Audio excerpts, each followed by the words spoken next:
স্বাধীনতার ঘোষক শহীদ প্রেসিডেন্ট জিয়াউর রহমানের ৪৪তম শাহাদাত বার্ষিকীতে এই আলোচনা সভায় সম্মানিত সভাপতি, আমাদের সাথে সংযুক্ত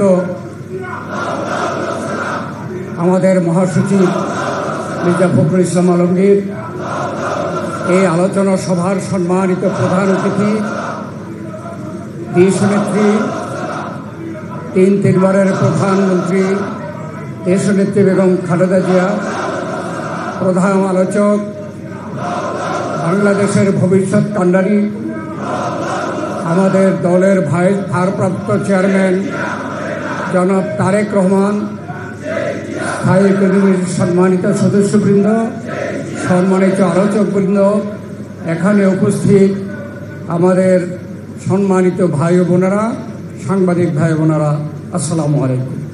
আমি প্রথমেই স্বাধীনতার ঘোষক শহীদ প্রেসিডেন্ট জিয়াউর রহমানের স্মৃতির প্রতি শ্রদ্ধা নিবেদন করে তার রুহের মাগফিরাত কামনা করে আমি আমার বক্তব্য রাখছি। বক্তব্য দেওয়ার বেশি সুযোগ নেই। আমাদের সম্মানিত বক্তারা শহীদ প্রেসিডেন্ট জিয়াউর রহমানের জীবনের বিভিন্ন দিক আলোচনা করেছেন। প্রফেসর মাহবুবুল্লাহ সাহেব তার লিখিত প্রবন্ধ শুনিয়েছেন।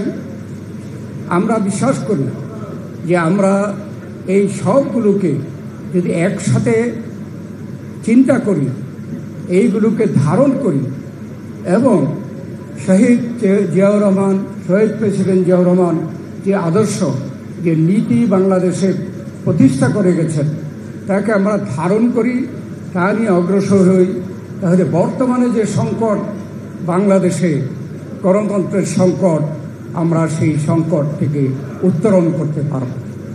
শহীদ জিয়াউর রহমানের সম্পর্কে বক্তব্য রাখতে গেলে দীর্ঘ সময় প্রয়োজন। সংক্ষেপে বলতে চাই যে এমনই এক নেতা, এমনই এক সৈনিক নেতা এই বাংলাদেশে জন্মগ্রহণ করেছিলেন, যার জীবনে এই ব্যক্তির 4টি জীবনই সফল। একটি হচ্ছে সৈনিক জীবন, এখানে আলোচনা হয়েছে।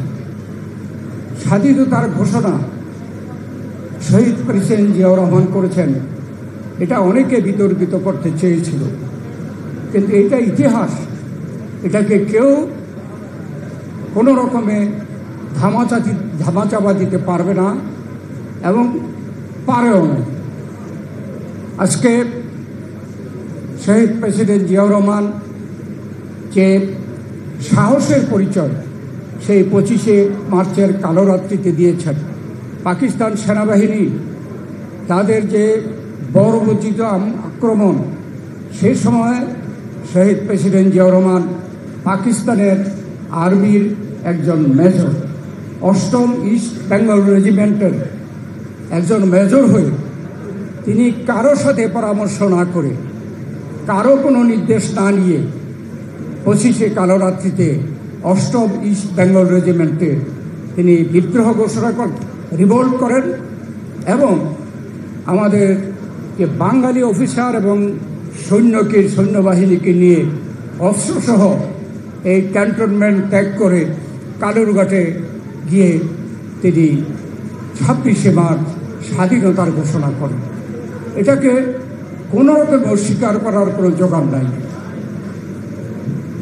শেখ হাসিনার স্বৈরাচারী সরকার তারা চেষ্টা করেছে, কিন্তু এদেশের মানুষকে তারা যেটা বিশ্বাস করে, যেটা ইতিহাস, তা থেকে বিচ্যুত করতে পারে নাই। শহীদ জিয়াউর রহমান একজন সৈনিক হয়ে স্বাধীনতার ঘোষণা, সেক্টর কমান্ডার, জেড ফোর্সের কমান্ডার, সম্মুখ যুদ্ধ করে যুদ্ধে বিজয়ী হয়ে তিনি ফিরে এসেছেন এবং সেনাবাহিনীতে ফেরত দিয়েছেন। সেই শহীদ জিয়াউর রহমান সৈনিক হিসাবে, যেখানে একজন সৈনিক দেশমাতৃকার জন্য যুদ্ধ করতে পারলেই তার জীবন সফল বলে মনে করেন, সেখানে জিয়াউর রহমানের সৈনিক জীবন অত্যন্ত সফল।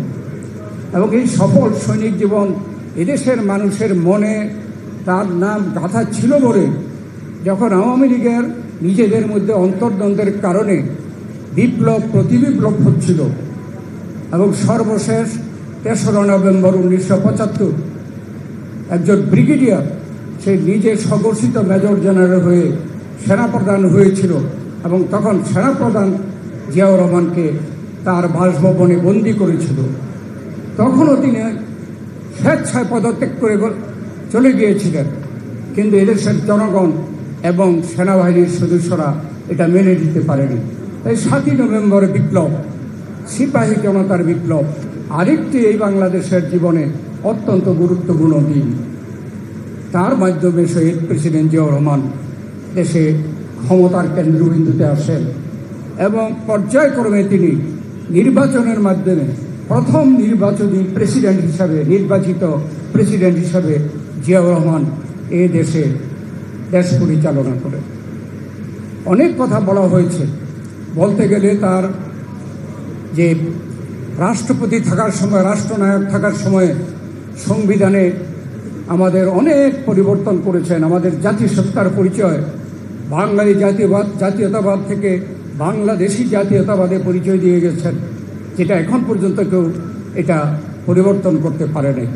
তিনি সমাজতন্ত্রের সংবিধানের সমাজতান্ত্রিক অর্থনীতিকে পরিবর্তন করে মুক্তবাজার অর্থনীতির পথ দেখিয়ে গেছেন। তিনি ধর্মীয় বিষয়ে যে ধর্মনিরপেক্ষতা ছিল সেই ধর্মনিরপেক্ষতা থেকে পরিবর্তন করে আল্লাহর উপরে বিশ্বাস এবং সকল ধর্মের সমান অধিকার প্রতিষ্ঠা করে গেছেন। এমনিভাবে বলতে গেলে অনেক কিছু। তিনি যেখানে ১৯৭৪ দুর্ভিক্ষ হয়েছে, তার রাষ্ট্রনায়ক আর রাষ্ট্রপতি থাকার সময় তিনি বিদেশে চাল রপ্তানি করেছেন। তিনি কৃষি বিপ্লব, শ্রমিক বিপ্লব, অনেক ক্ষেত্রে বিপ্লব সাধন করে বাংলাদেশকে স্বয়ংসম্পূর্ণ এবং উন্নত দেশ হিসাবে পরিচিত করার জন্য তিনি পদক্ষেপ গ্রহণ করেছেন। ১৯ দফা কর্মসূচি দিয়ে তিনি গণভোটের মাধ্যমে তার জনগণের মতামত নিয়ে এদেশে উন্নয়নের পথ তিনি প্রদর্শন করেছেন। আজকের অর্থনীতিতে এই রেমিটেন্স, শ্রমিকদের যে অর্জন এবং যে পোশাক শিল্পের যে অর্জন, এর শুরু কিন্তু জিয়াউর রহমান করেছেন। এইভাবে বলতে গেলে অনেক কিছু। তিনি যে একজন সফল রাষ্ট্রপতি ছিলেন তার প্রমাণ হলো জানাজাতে যে পরিমাণ মানুষ সেদিন উপস্থিত হয়েছিল, দেশে বিদেশে সকল পত্রিকায় মন্তব্য করেছে এর আগে কোনো মুসলিম রাষ্ট্রনায়কের জানাজায় এত মানুষ হয়নি।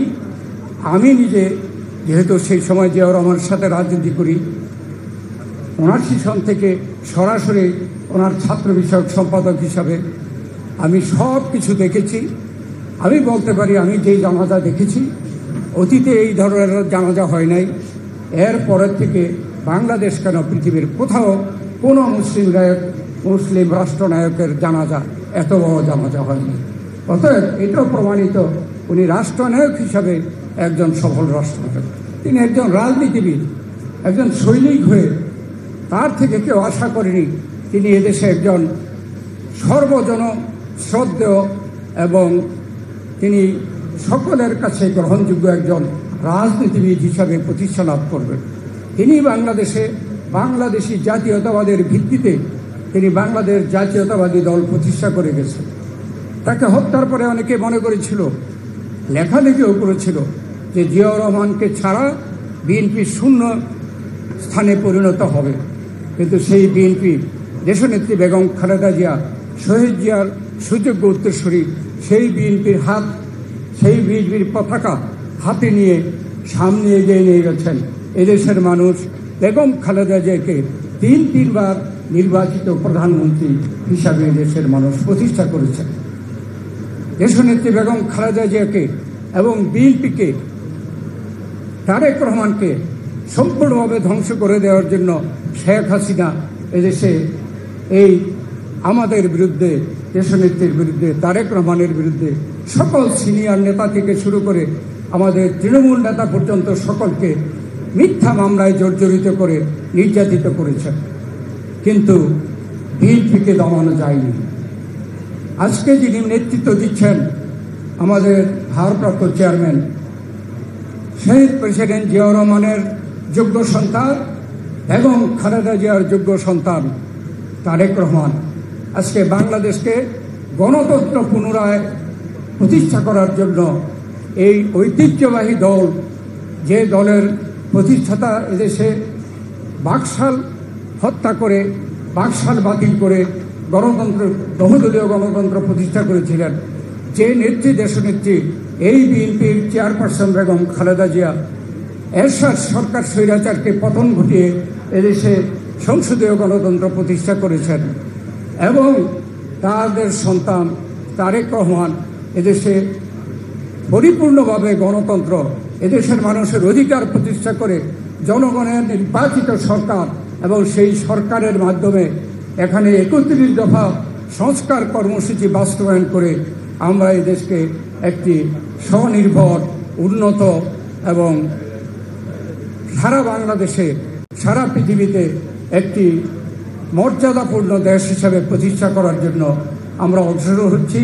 আজকে শহীদ প্রেসিডেন্ট জিয়াউর রহমানের শাহাদাত দিবসে আমরা বলতে চাই, শহীদ জিয়ার রাজনীতিকে ধারণ করে বেগম খালেদা জিয়ার নেতৃত্বকে আমরা শ্রদ্ধা জানিয়ে আজকে ভারপ্রাপ্ত চেয়ারম্যান তারেক রহমানের নেতৃত্বে আমরা এদেশের জনগণের প্রত্যাশা গণতন্ত্র প্রতিষ্ঠা করব।